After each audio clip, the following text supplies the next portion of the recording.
There's never been a better time to have SiriusXM. With even more exclusive content, with over 150 channels in your vehicle, including the widest, deepest variety of music, ad-free. Root for your team. Get news. Listen to whatever makes you laugh. And hear all about your favorite stars. Your Platinum Plan offer includes more than ever before to enjoy online, on your phone, or at home. Create your own ad-free personalized stations powered by Pandora. Hear ad-free extra channels filled with music and enjoy a favorite shows with SiriusXM Video. Thousands of hours of shows and performances on demand. What you love is on now.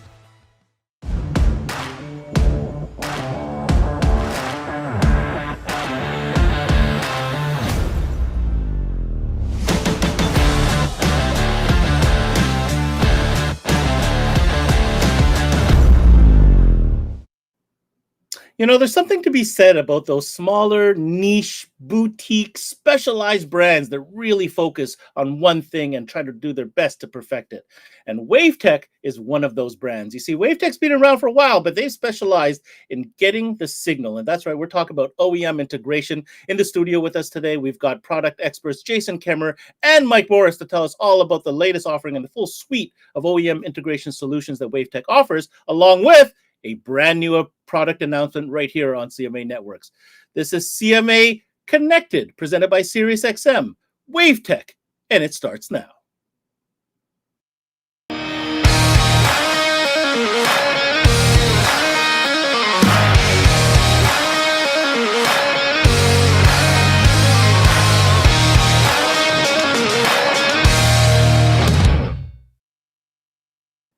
What's going on, everybody? And thanks for tuning in to another CMA Connected presented by SiriusXM. I'm your host, Ben Wu, and we are deep into OEM integration, such an important category. I mean, if you're a shop dabbling in what is mobile audio, car audio, you need a way to get that signal, because with that signal, we can do marvelous things with it, with amplifiers and DSP and sound systems, but without being able to integrate, we are no better ahead. And with all these crazy vehicles coming in on the different platforms and scenarios, well, you really need to stay in touch with what's going on. Then that's why you've tuned into the right spot right here on CMA Networks. So we're talking about WaveTech. It's a brand distributed by Importel in Canada. And to start off, we're going to invite, of course, the 12-volt specialist from Importel, Mr. Romesh Kalusagaram. Hey, Ben, how are you today? Mr. Romesh, I know you guys have been a little bit busy over there at the Importel camp since we last spoke. It's a much bigger camp than the last time we spoke. Absolutely. Congratulations to you, the entire team. For those that don't know, obviously Importel has acquired BB Distribution in Canada to now have an East and West office. So certainly very excited to see where that's going to lead. But nonetheless, we're happy you're here today because we're talking about something very specific, yet ever so important. Now, Ramesh, the term OEM integration, it's kind of being tossed around, you know, in the shops and on the street on a daily, really, throughout the industry. And it's kind of changed over time. I'd like to hear your rendition of what this term means right now for today's retailer and consumer, for that matter. Well, Ben, that's a great question. I mean, OEM integration, we've been throwing the term around, for decades. And it's really, the vehicles have evolved, and I don't know if we've all evolved along with it. So OE integration, in the way we look at it, internally, is we're trying to integrate into the stock system in the vehicle, but upgrade the audio. So we're not talking about replacing radios, and some people consider that OE integration. We're really trying to integrate into what's already in the vehicle as far as the signal and the amplification, and then we're trying to take that and make it usable. So you talked about signal earlier, in your lead-in. Our ability to tap into that signal has changed because the signal from the factory OE audio system has changed. So if we haven't evolved with it, so we've been talking about it, like I said, for decades, and decades ago, we didn't have a lot of the challenges that the OEs have built into the systems now, and they haven't built it to be difficult. They've built it to make it easy for themselves to be able to troubleshoot the system, and things like load generation, where if the factory audio system perceives that there's a lack of a speaker, in other words, a load that it intends to see, it will shut off that channel or the amplifier. active noise cancellation, things like that. Those are all things that were put in for the OE systems to perform better, but they don't always help us in the aftermarket for OE integration. So that's where the vehicles have evolved, and we need to evolve with it. And lucky for us, WaveTech has been or is on the leading edge of what the OE manufacturers are giving us, and how to, giving us products that we can integrate into the vehicles with that overcome a lot of these objections or I don't know, stumbling blocks, if it will. Yeah, and you hit that on the head, because the first time I started, for myself personally speaking, understanding, back in the day, of course, what was the first step towards great sound? Changing that head unit, right? That was like step number one. But then cars got kind of better, and next thing you know, they're introducing amplified systems from factory, which, interesting. And then all of a sudden, this shape started changing on these radios, and then the feature set started getting more and more interesting and complete from the interface standpoint. And I think we're sitting at possibly a tipping point whereby arguably, most of the vehicles that are coming out right now, man, interface is going to be hard to beat from an aftermarket perspective. That said, brands and products such as what WaveTech has to offer become a little bit more critical than ever before to get that signal so that we could do what we do best, and that is, maximize the performance of that sound. So, well, let me throw one at you here. So you talked about the newer vehicles where they're already coming with the upgraded CarPlay and Android Auto in the 10 or the 12 or the 14-inch display. You can even rewind to like an 08, 09, let's say Porsche Cayenne that's still probably $30,000-$40,000 used Canadian, right? It doesn't come with CarPlay. It might have some antiquated set of nav, but it does have Bluetooth in it. And the user's like, listen, man, this thing is like, just in the hardware to integrate into it might be retail like over $1,000 just for parts, not including the radio. So if they've just purchased this vehicle, and if it has Bluetooth and they're able to use their navigation off of their phone, we're still going to do OE integration and not replace the radio, because maybe it's just outside what the consumer wants to spend. But if we're not aware that we can do this, and this is where WaveTech jumps in, we have opportunities to do it cleanly with fewer parts and less learning per se than we would have to do if we were doing it a different method. Very well said. I think I agree with the way you said that for sure. All right. So without further ado, why don't we bring in our product specialists that have kindly made their time to join us today. One is their Chief Technology Officer, we've had the opportunity to speak with on many occasions. And for the first time, we're happy to have their President, Mr. Presidente, Mr. Mike Morris, coming on. Let's get them both on the screen together so we could get to know these guys a little bit. All right. So like I said, Jason Kemmerer, Chief Technology Officer, as well as Mike Morris, President, both from WaveTech, joining us in the studio right now. Hey, guys. Welcome. Hey, Ben. Hey, Ben. Hey, gentlemen. Thanks for making the time to meet with us today. Absolutely. It's an exciting category. This season, we've had the opportunity to kind of go through all the categories from marine to DSP, and now we've landed on OEM integration, which of course is your playing field. And Mike, you heard kind of Ramesh and my take on what's going on. I'd love to hear you, who are literally dealing with these dealers every single day. Is this category more important and more relevant right now than ever before? It certainly is. And we look at the LOC, or the line output converter, as the source unit. And one of the things that you both had mentioned was, back in the day, you would replace the radio. That's where you started, and you knew you would have a good preamp. But now, placing the radio is either not cost effective, or you're going to lose vehicle performance features or functions, or you might even spend as much money on the interfaces and parts to keep those functions as the cost of the radio.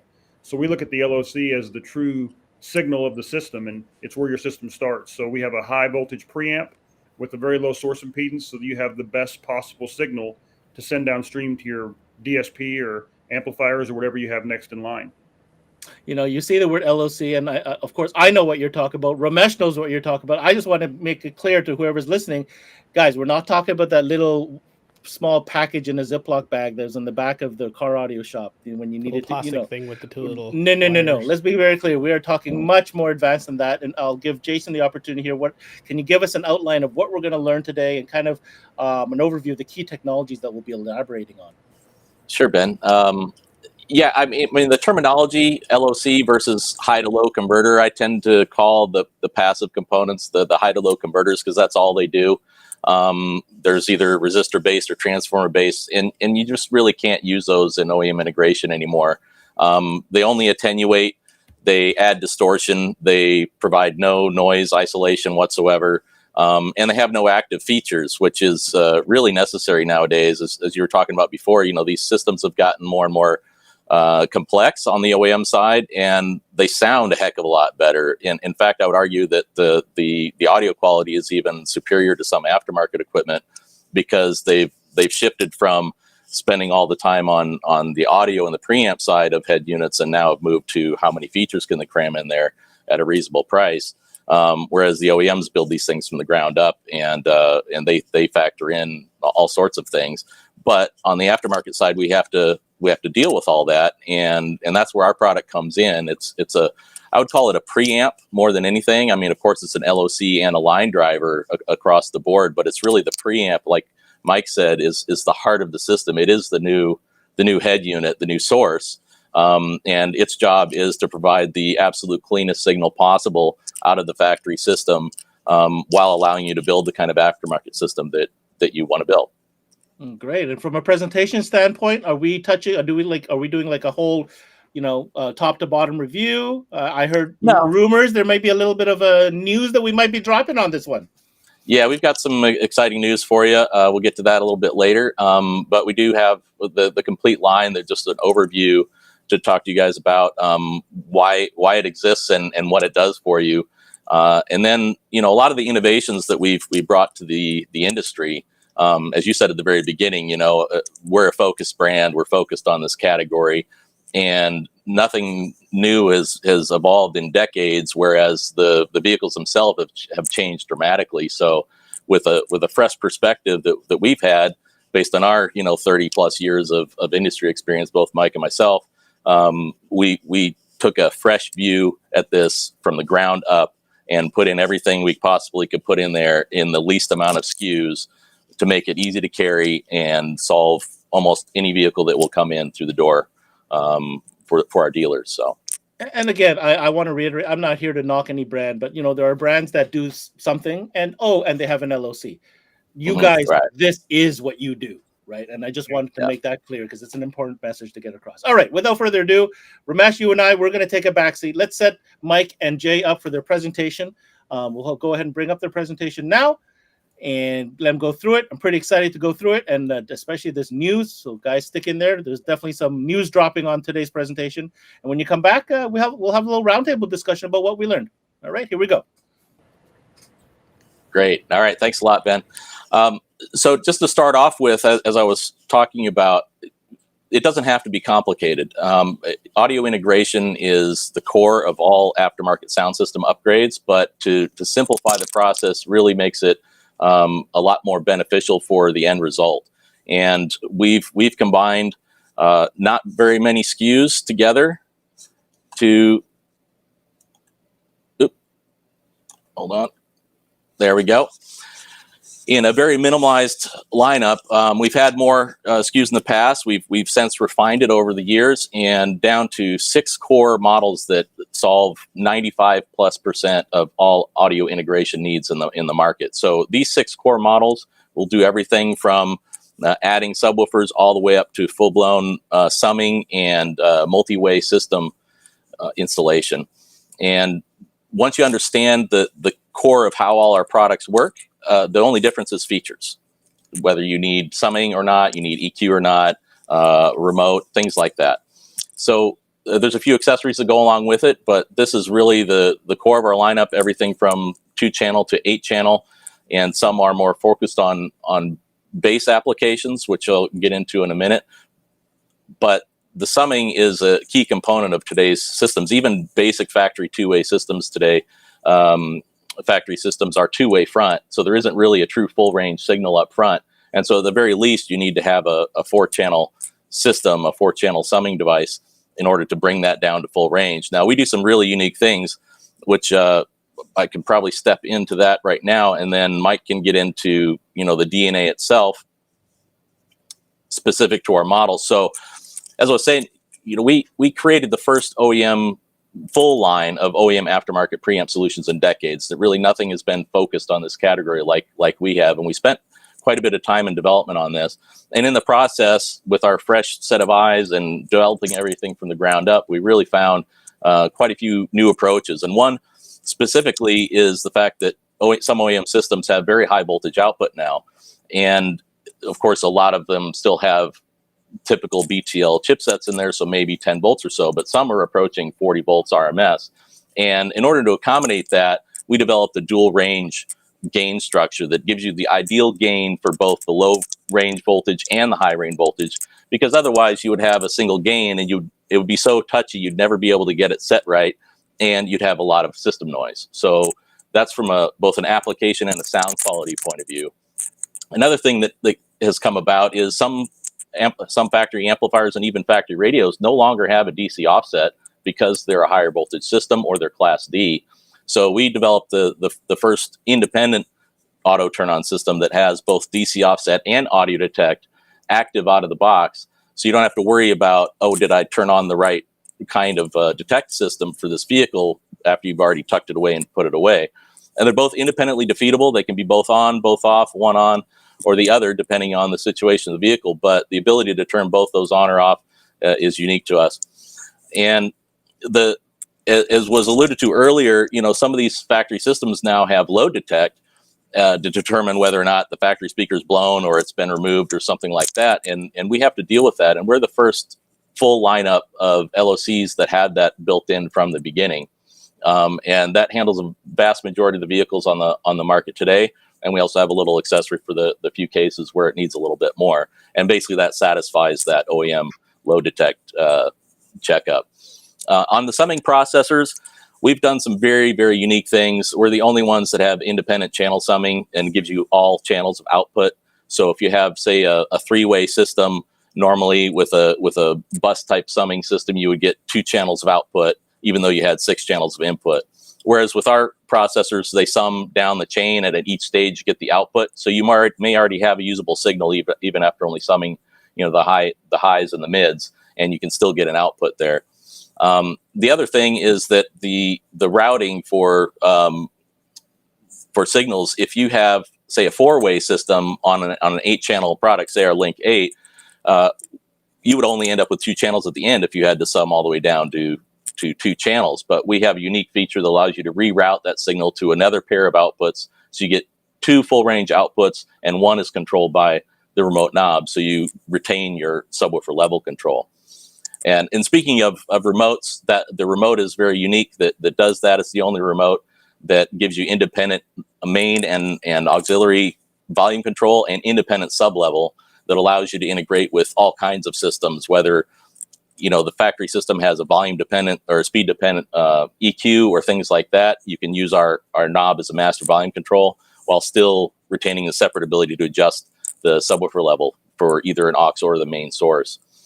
And talking about bass, we've had some specific bass models. The Bass Restore is one of those models, and it's the first actual line driver LOC with bass restoration that has all variable controls and a remote that allows you to independently control the volume and the effect of the bass restoration while acting as a true preamp. Because in the past, all these types of bass restoration processors have only been a 1-to-1. The only boost you get of the signal is adding the bass effect, whereas ours are a true preamp, like all of our line. It allows you to turn the effect on and off while still being able to use the knob as a traditional sublevel. And this goes down through the line. We've had the first parametric EQ and 24 dB crossovers in a preamp in an LOC line driver. We've had DSP and other unique things that we've done that are patented, such as our IRAD, that's an automatic ignition generator, and that deals with stop-start vehicles, which is another case out in the market. So with all those innovations, that leads us into what is the core of all our products, and the vast majority of these features are in our products, and that's what we refer to as WaveTech DNA. And with that, I will hand it over to Mike, and we can talk about our lineup. You bet. So as Jason mentioned, all of our units are line output converters or line drivers. So you have a true 10 volts RMS output to feed signal to your processors or amplifiers downstream. And Jason mentioned the ideal dual range input.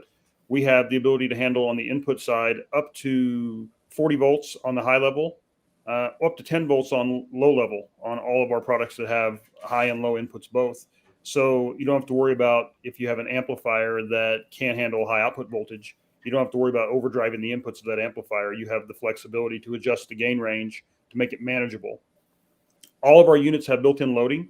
So for any OEM system that requires a load be present in order for signal to pass, we have that built into all of our units. We have a product called the Link LD, which is a plug-in inline module that allows you to lower that impedance if required in a very small range of vehicles that maybe our built-in loading is not quite enough for.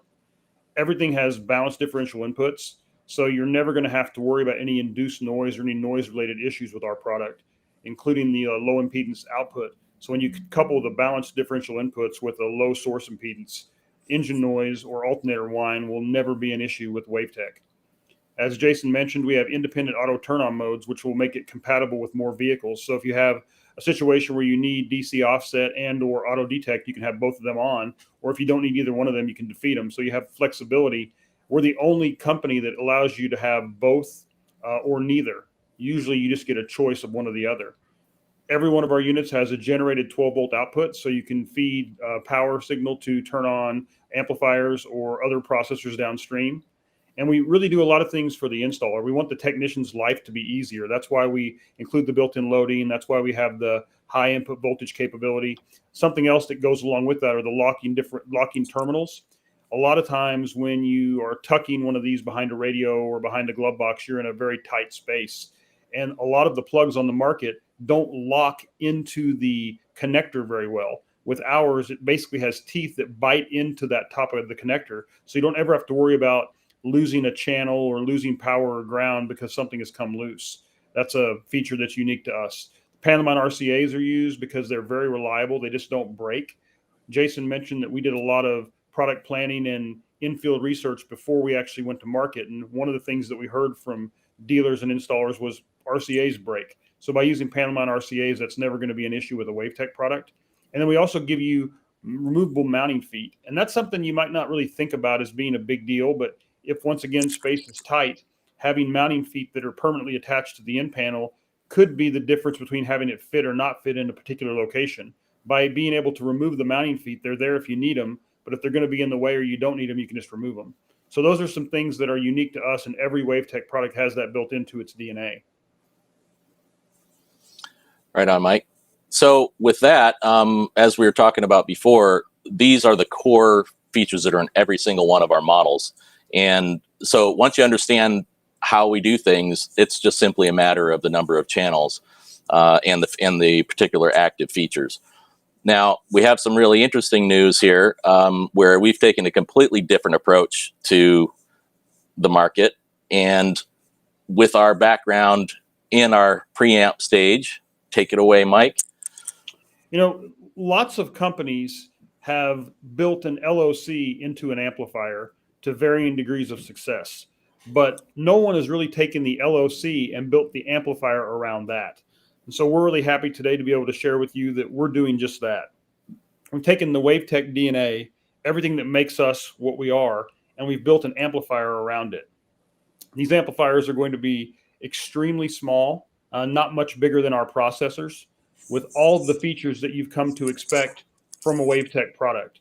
So things like built-in loading and high voltage input capability, all of the things that you would find in other WaveTech products will be here. So you'll have the ability to add bass to a vehicle without having to have a second processor or LOC to go with the amplifier. Or in case of a multi-channel system, we're building summing into all of our multi-channel amplifiers. So you won't need any kind of a summing processor to get full range signal to the amplifier. You'll be able to have all the things that you need built internally into the amp. So right out of the box, you're compatible with almost all vehicles.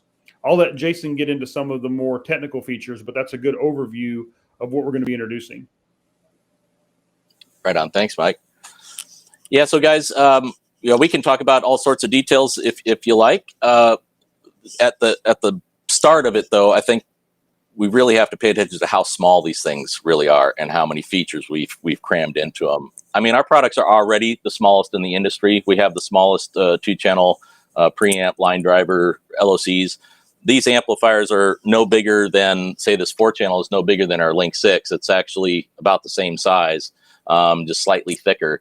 And they're one of the thinnest amplifiers that would be on the market coming soon.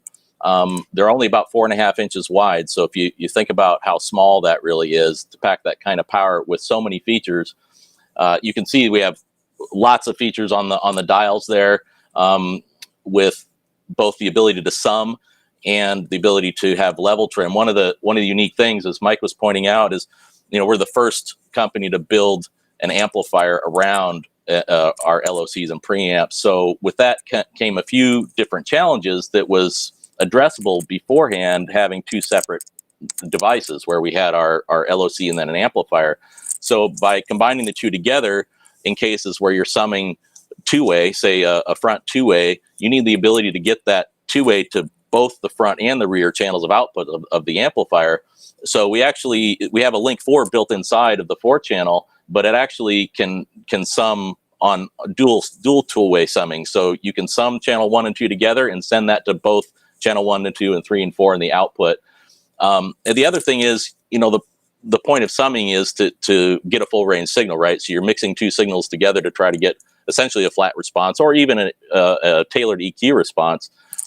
The level that's set there, you may still need a difference between the front and the rear output level. Say if you're doing components up front and just some inexpensive coaxials in the rear, you're generally going to want a front stage and the sound primarily coming from up front with rear fill. So in order to do that, when it's all built in together, you need what we call a level trim, and that gives you the ability to mix the 2 pairs of outputs differently by up to 12 dB, plus or minus 6 dB.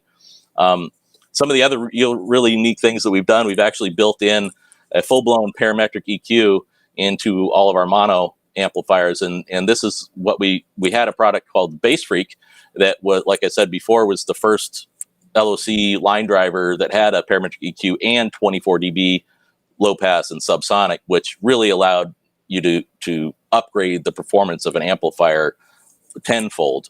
There are hardly any amplifiers on the market that have any features anywhere close to this, and now we've taken our previous model technology, the Bass Freak, and built it into all of our mono amps. So that gives you full tunability, nice steep 24 dB filters, lets you set your crossovers lower, get more performance out of your subwoofers, and all of the DNA, of course, handles all the way up to 40 volts, the auto turn on, and everything else. So specification wise, these are all 2 ohm optimized, give you the best sound performance while minimizing the size. We have a multi-stage rollback circuit, unheard of in this class of amplifier. We have the, of course, fully differential inputs and the ability to plug in directly with the high level or the RCA separately without having to use adapters or anything like that. So for the size, we've combined just about everything that's possible to fit in these amplifiers, and it includes everything that makes WaveTech who we are. Yeah, and something else too, these amplifiers will have a feature that is not in any of the other WaveTech processors, and that is start-stop system compatibility right out of the box. That's right. That's right. So with that, I think a general overview of the amps is good there. So we can kick it back to you, Ben, and Ramesh, if you have some questions. Oh, I have questions. I have questions on this. So when we were first, we're going to keep this slide up. Sorry, Sheldon, I didn't mean, would you mind putting us back to that slide? I want to talk about that slide real quick, if you don't mind bringing that back. When we were preparing for this show, Ramesh and I had only seen blank sketches of these amps. So now here we are. This is pretty close to final render, if I'm not mistaken, right? Yeah. Pretty darn good. Okay, so I'd like to make some comments here, and Ramesh, I'm going to give you the opportunity as well. Man, these look really good, and I'm going to tell you why they look so good. Number one, you promised that they would, extend the DNA look and feel of the units that you currently have, and it totally does that, right? The chassis, the whole design, the little feet on them, it's exactly the RCA connectors, it's exactly like the other units. That's number one. Number two, how the heck did you jam all that into such a small space? I don't know. I don't see any open shots of this, and I definitely will want to poke you on that a little bit later on, maybe. But to know that you have all that integration, and like, there's amplifiers with integration, like you had alluded to, Mike, but not this level of integration, not built in, not with such a clean signal that you're going to get internally, right, from the unit that's built in there. Now, it's something I did want to specify. You mentioned 75 watts. Is that 2 ohm optimized? Yeah, that's 2 ohm. That's yeah. 2 ohm. That's a 2 ohm. So, so if I'm looking at this correctly, we're talking about 3 models, right? We're talking about 1 4-channel and 2 monoblocks, correct? At launch, yes. At launch, okay. Oh, I like how you said that. At launch, okay. Launch. Dun, dun, So dun. we're starting off with a 4-channel, and we've got 2 different size monos, and both the monos have built-in bass freak, which is that parametric EQ, and the 24 dB octave LP low-pass filter. Great, fantastic. God, I wish you had that 1,000-watt mono. I'm just curious how big that is.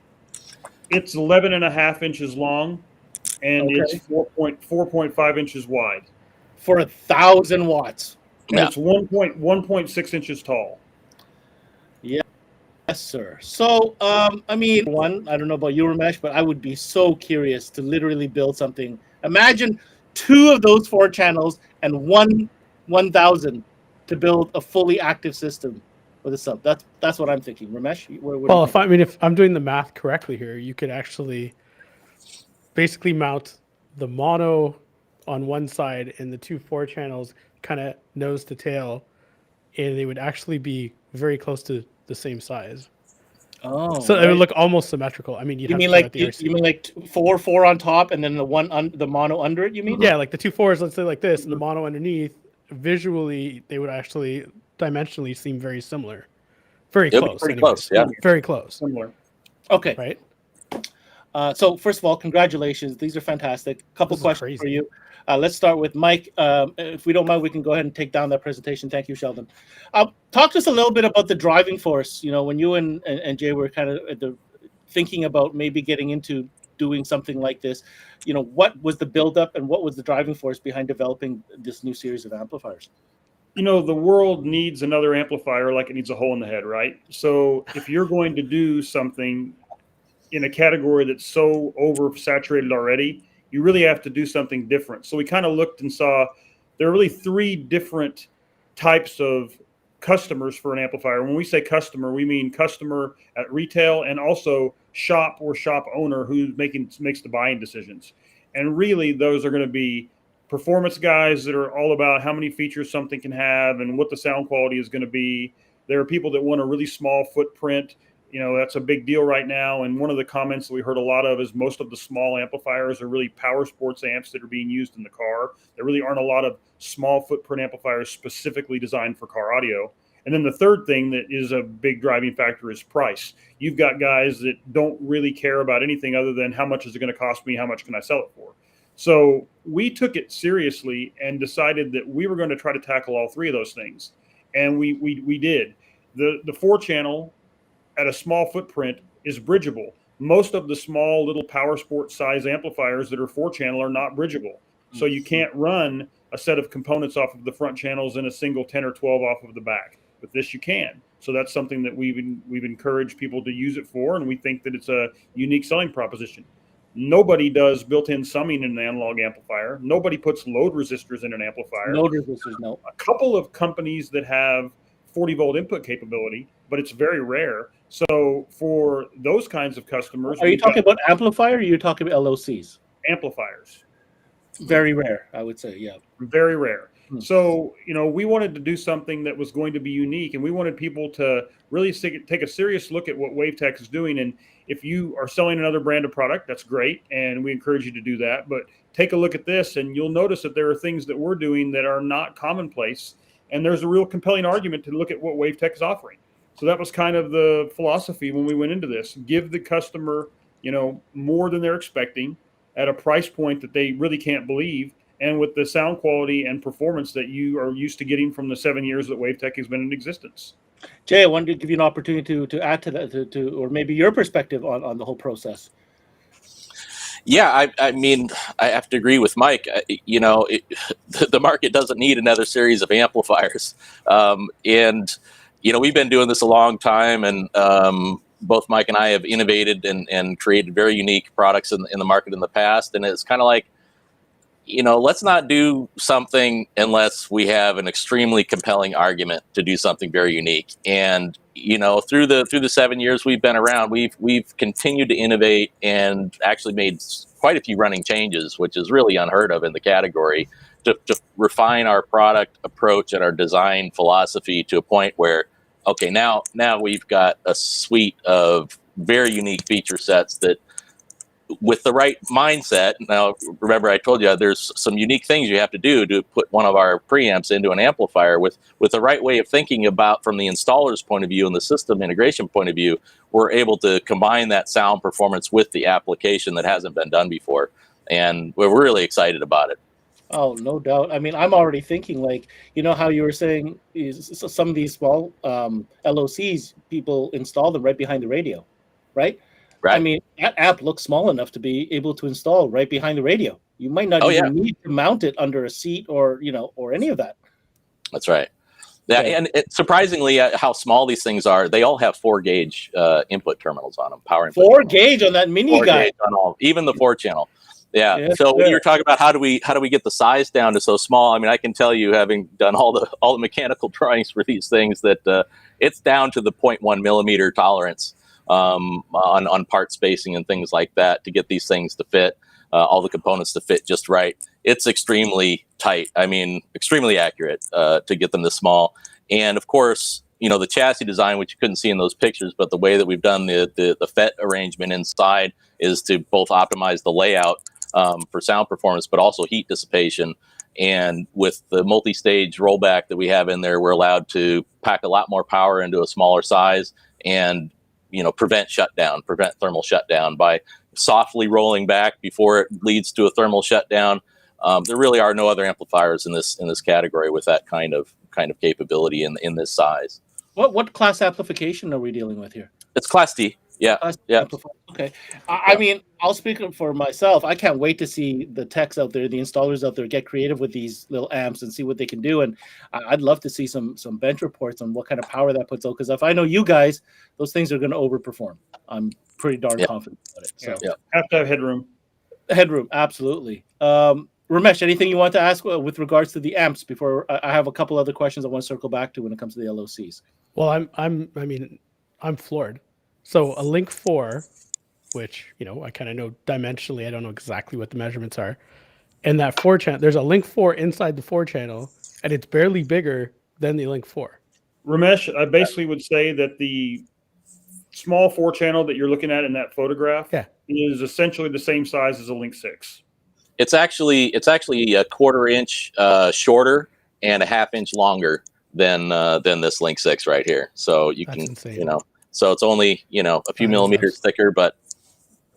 One of the things that people talk about a lot is small amplifiers. They want small amplifiers, but as I mentioned, so many of them are power sports specific amps that are being used in the car. So they have Molex plugs. They don't have true power and ground connections.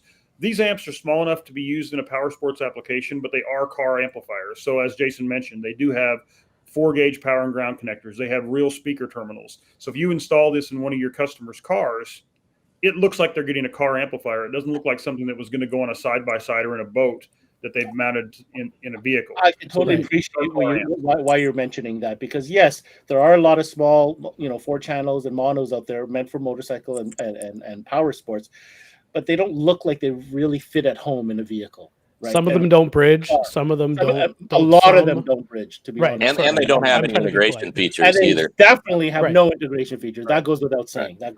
Okay. I do want to circle back a little bit as far as the LOC. It's a pretty simple, menu, right? Like it's one of those things where you don't have to be a rocket scientist to understand this menu. It's really how many channels do you need? But having said that, Jason, I'm going to go to you with this question. Would you recommend a WaveTech unit to be installed in all high-end sound systems? I kind of want to circle back to that point because yes, it's an LOC, but there's so many things to it that really help improve sound quality. Well, they're LOCs, but they're also line drivers, and it's a true preamp. And a lot of installers just by default are used to using the gain on the sub amp as a de facto volume control. And that's due to the fact that certainly on installations where you're using an aftermarket radio to power the main speakers and then adding a sub, those main speakers distort way before you get anywhere close to 4 volts output or 5 volts output or whatever said head unit supposedly produces out of their RCAs. So in that case, using any of our 2-channel models is a line driver, that turns that half a volt output that you're getting when your main speakers are clipping up to 10 volts. So what does that allow you to do? Instead of turning your gain all the way up in your sub amp that sounds like garbage, you can turn it all the way down and still drive it to full output with ultimate sound performance, which means, hits twice as hard, but your gains are turned all the way down, because that's called dynamic range and signal and noise. So that's just the everyday install. But as far as like high-end systems, you're doing like a DSP or whatever, absolutely. I mean, most DSPs don't have more than a couple volts of output. Still, you're going to end up in a situation where you have to turn the gains up too high on your amplifier, and you're going to end up with system noise. But conversely, on the input side, the way a lot of DSPs are done, unfortunately, is they don't have a true analog front end. They basically just have a fixed voltage divider for whatever high level signal is coming in, and then they leave it up to the DSP's ability to boost or the signal. So without getting into too much detail, the A to D converter on all DSPs has a fixed number of bits, a fixed window, and if you're only feeding it half of its range, you're throwing out that rest of the signal noise, 12 dB or more. So in fact, if you don't consider the signal input carefully, you're actually going to get much worse signal and noise by putting a DSP in a system than not. So you can use our products on the front end too, to boost the signal where it's needed. I mean, there may be cases where the gain is just fine, but I can point to several examples I've heard of from some very reputable DSPs that required some of our line drivers on the input to get the full performance out of the system. So on the input side, very interesting, very interesting. Yeah. Mike, did you have anything to add to this topic? Oh, no, I mean, a lot of people will take a DSP that has 4 volts out. It's probably not really 4 volts RMS, and they'll use a link DQ at least on the subwoofer output to feed signal to the sub amp to have more signal for the sub amplifier. So it's a very common thing to use a line driver. LOC in the way Jason described it on the front side, but to use a line driver between the pre-out of the DSP and the input of the amplifier. And I would add too to that, right? The bass restore, exactly. I was just going to get to that, because we have the only bass restoration process on the market that works with a low pass signal as well as full range. So you can put a bass restore after it's already been crossed over. So that works for OEM side. So you can tap right off of the factory sub instead of having to find a full range signal in the car. You go right on the factory sub. Same goes for after an aftermarket DSP, because no DSPs have the kind of sound performance that our bass restoration processor has as a line driver. So I have that in my car. I have it after the DSP. It's crossed over at 70 hertz. Works great. So really opens up. How about two? Should I have two? Should I put two? Should I put one before my DSP and one after the bass output from the DSP? Is that what you're saying? It's possible. It depends. It depends on the system application, but for sure you should have one on the sub channel. Guarantee that, and that should be a bass restore or a link DQ. Absolutely. Awesome. All right, good advice, Mike. Looking at the sales side of things, because yes, we have technicians tuning in, but we have store owners and salespeople. What's your best advice now with the landscape that is OEM integration to best improve or maximize your sales in this category? When a customer comes in your store, there's only one thing you can sell them that you are guaranteed to have them leave knowing that they have something new in their car, and that's adding bass. If you replace a pair of front speakers, depending on the factory radio or amplifier setup, they could sound better or even worse than the factory speakers. Replacing a radio we know is difficult, cumbersome, and requires a lot of parts that may be more expensive than the actual unit itself. But the only way to guarantee that your customer is always going to leave knowing that you've done something to their vehicle is add bass. And it's an easy upgrade. It's a profitable upgrade for store owners and installers, and it's predictable. So my recommendation would be, customer comes in saying that they're not happy with the way their system sounds and they want to improve it, add bass. Bass equals dollars.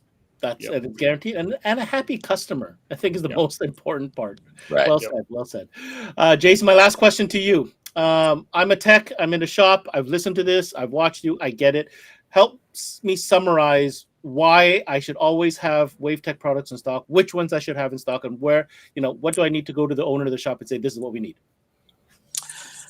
Well, you don't have to carry very many, honestly, to deal with the vast majority of the vehicles. Our 6 SKU lineup covers, like I said in the beginning, over 95% of the applications out there. Probably much more than that.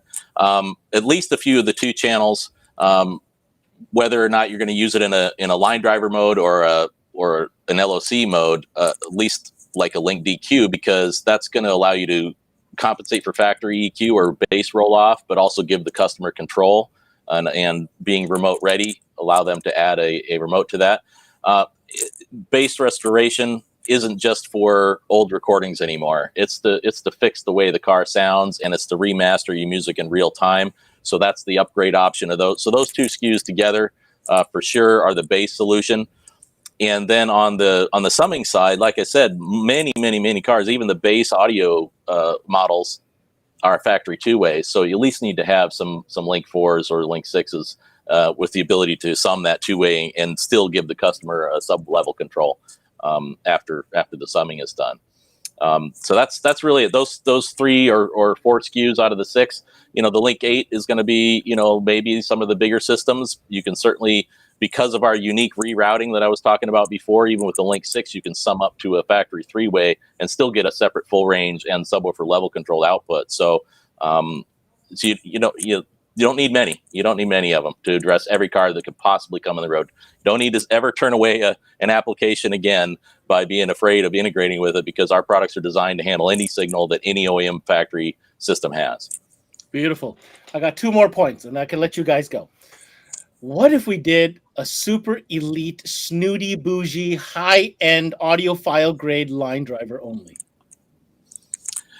Well, you'd be hard-pressed to make it perform any better than we have already, to be honest. We focused on sound performance from the very beginning, given our roots. I mean, these are better signal and noise than any amplifier, better THD than any amplifier, better frequency response than virtually any factory radio or aftermarket system. So, yeah, I mean, maybe we could make something that's just super tweaky, super limited edition for the stupid guys like me that love that stuff. Hand-picked WEMA caps, but I would argue we already did that. We had a product called the Link T, which was an LOC line driver with a built-in time correction that we have a patent on.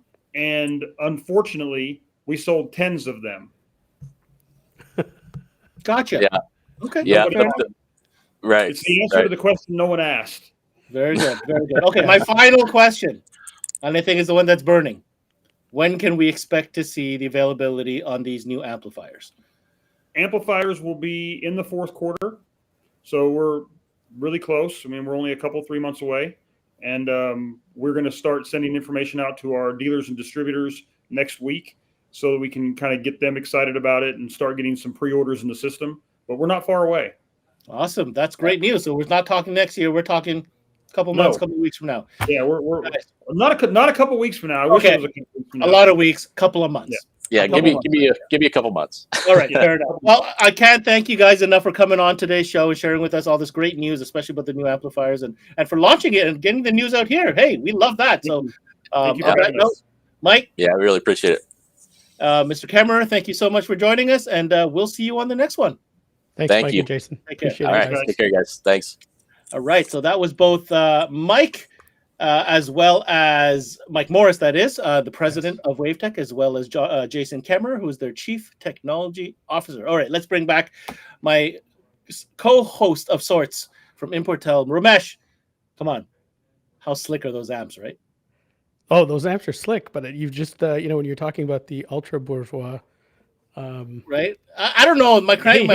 So what the answer really that you were looking for was you need to be put a coax in on a Link 8 built into 2 4-channels with Link T with the Link T's on them. Well, you heard what Mike said. You heard what Mike said, though. No, but if you had, it would basically it would be an analog DSP. It would be. Yeah, that actually would be. You'd have time correction with all the input summing. Well, we'll see. We'll see. We'll see. Those guys. And then you need the coax. You need the coax so that you'll have that crazy source that you've always wanted, and then that's it. That's it. I mean, I'm not asking for much. No, you're not. Neither am I. Okay, but back to the they might amps. sell like 20. Final thoughts on these amps. Dude, the amps are crazy. Okay, so repeatable and predictable. My favorite sort of, I've stolen that. Everybody knows where I've stolen it from, but it's a valid point to every dealer and every consumer. Why does it matter to the consumer? Because you want to know what the cost, when I drop this car off, how long is it going to be there and what am I going to get? And for the dealer, you want to know how long it's going to be there and what you're going to promise the consumer to deliver. If you're using WaveTech product, you're never going to be stuck. It's not going to turn on and turn off. So the one thing that when Jason was giving you things that you should carry, you need also a fistful of Link LDs, which are additional load generators for certain vehicles. So because some vehicles will need a lower load threshold, using the Link LD, you plug it in, it goes in parallel with the internal load, blah, blah, blah, blah. Okay. So you don't need to know even if you didn't know which vehicle it was, which if you're organized enough to call ahead of time, you would find out down at WaveTech. They'll go, yeah, you just use this, right? You just unplug it, plug the Link LD in line, plug this in, you're done. So you're never going to be stuck, number one. You're never going to have a voltage that's too high that you can't deal with because there's nothing yet really to 40 volts, but they're very close. You're never going to have a system that turns on, turns off because you have 3 different modes like they talked about on every single product. You're never going to, we were talking about trim, right? Trim level. You're never going to have that issue. If you have one on the shelf and you've got a DSP, you're putting in like, why is this so quiet? Right? You go jam that in there. You're never going to be stuck. It's kind of like they thought of everything. They have. So you as a dealer, when you go to your wall and when you go this one or this one, you're probably not saving yourself or the consumer any money when you try to sell something that's less expensive and then it doesn't go as smooth or leave or the customer comes back with a problem. Hey, it works fine, but then I drive down the road and it shuts off. Right? That is the plight of the old LOC or the old high-low. Right? These are not things that you're going to run into based on you have the ability to manage all that in the one box. So as a dealer, if you don't have them in the back on your shelf, when the customer comes in, you can't do this. Yep. Right? And that is why this line ends every problem you've probably, for the better part, every problem you probably ever had. And that's why I was saying earlier, like, we have to rethink the way we do integration for the consumer's sake and ours. Because what we're promising and the way we think it's going to go needs to be the way that we're planning that it's going to go. And you cannot plan that with that plastic bag on the peg that you talked about. Poor plastic bag. I make so much fun of that plastic bag, but it's right. true. But we all did it. Like I said, we all did it for 25, 30 years. Yep. We can't do it in modern vehicles. And we're doing the consumer a disservice and ourselves a disservice and the poor technician in the back a disservice by giving him that to install.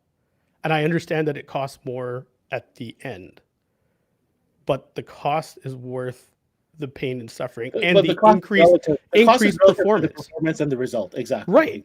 Yeah. So plan to be successful. And if we don't do that, and if we're not using WaveTech, we're not doing the best that we can for ourselves and our customers. Right. The consumer needs to have that confidence that when they came in, they got the job right the first time so they can bring their next vehicle in and their kid's vehicle in and their friends' referrals and all the stuff that we live on. That's it. Right?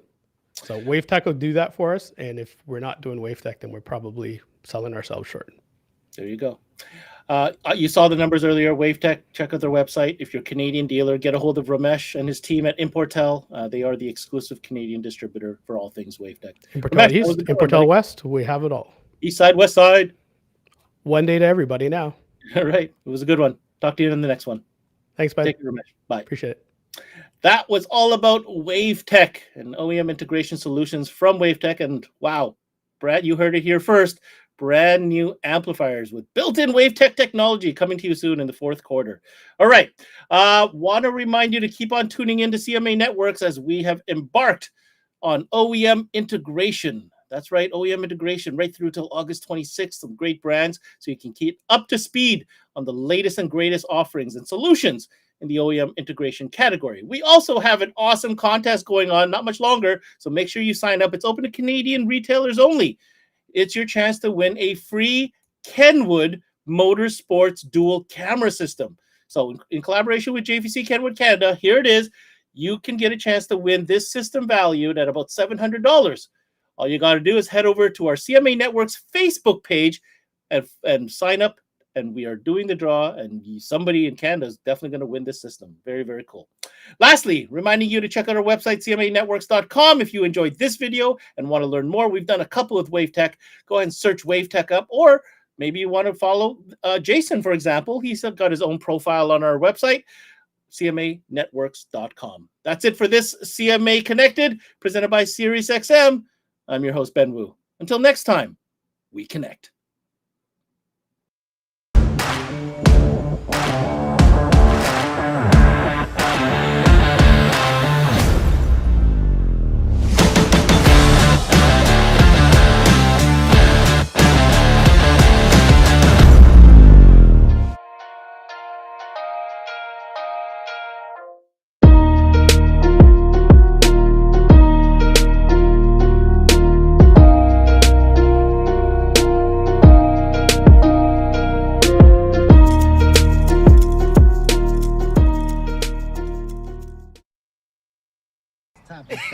I mean, yeah, it's time about today where I'm gonna go topics. Roll it down. I am. You don't need a car to listen to SiriusXM. You can listen anywhere. You know that, right? What? Kevin Hart's Laugh Out Loud Radio. Kevin, you could use your phone. What? What? Alexa, play Kevin Hart's Laugh Out Loud Radio on SiriusXM. What? This is how I know you're getting old. I guess that was it. What?